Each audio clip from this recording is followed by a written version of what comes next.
And here's a story that a few of you have emailed us about. We thought it was worth looking into. It's all about a program in Denver, Colorado that gives people between $50 to $1,000 a month with no strings attached to see if it can be a solution to the homeless crisis. As you can see by these headlines that have been floating around the internet, a 6-month progress report on the program is showing promising results. Let's get into some background here. It's called the Denver Basic Income Project, and it's run by the University of Denver's Center for Housing and Homelessness Research. Here's how it works. 820 homeless people who applied for the program were randomly selected and put into 3 different groups. Group A received $1,000 a month for 12 months. Group B got $6,500 up front and then $500 a month for the next 11 months. And Group C is considered a comparison group. They only got $50 a month for a year. The report that came out recently is a 6-month check-in. So the results we're going to show you, they're not complete. The report even says that these numbers should be seen as preliminary and should not be used to draw conclusions about the final outcomes. But at the 6-month mark, things are trending in a very positive direction. Here's a look at participants staying in a home or apartment they rent or own and the difference 6 months makes.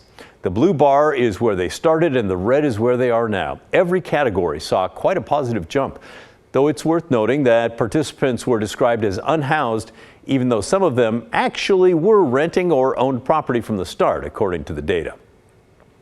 The next table is also very telling. This is people sleeping outdoors then versus now. All of the people getting $1,000 a month are staying somewhere with a roof over their head 6 months after the program started. And the other 2 groups also saw a decrease. And how about shelter beds? Here at home, there are endless efforts, it seems, to increase shelter beds. And this program shows decreases across the board when it comes to people needing to stay in a shelter. That more than halved across every payment group, even those only getting $50 a month. Now, the report goes on to show that the bigger payment groups feel safer and more welcome in their sleep locations. Their overall nights unsheltered were down across the board, their financial well-being up across the board. Here's a look at changes for participants in having full-time jobs. The bigger payment groups, A and B, they each saw an increase.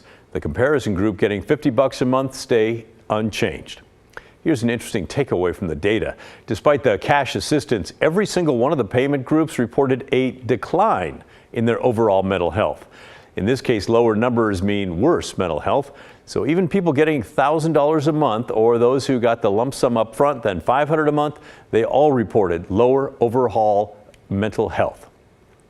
And the data on changes in hope from the start of the program to 6 months in shows a mixed bag. Group A unchanged. The lump sum group feels more hopeful while the comparison group does not. The data also shows that participants are using public health services less often, including emergency rooms.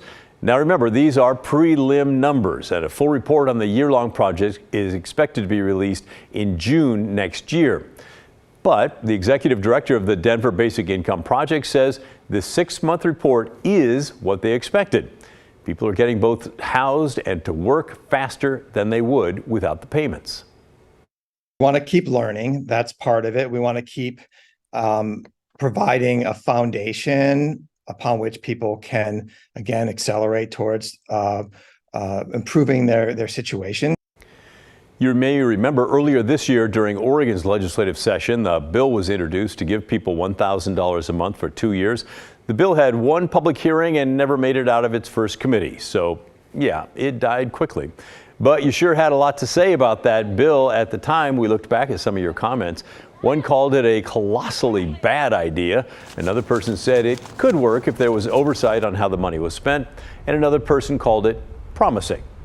Well, what do you think now about this program in Denver, especially now that we're seeing some early results? Does that change your mind, change your perspective on something like that happening here or not?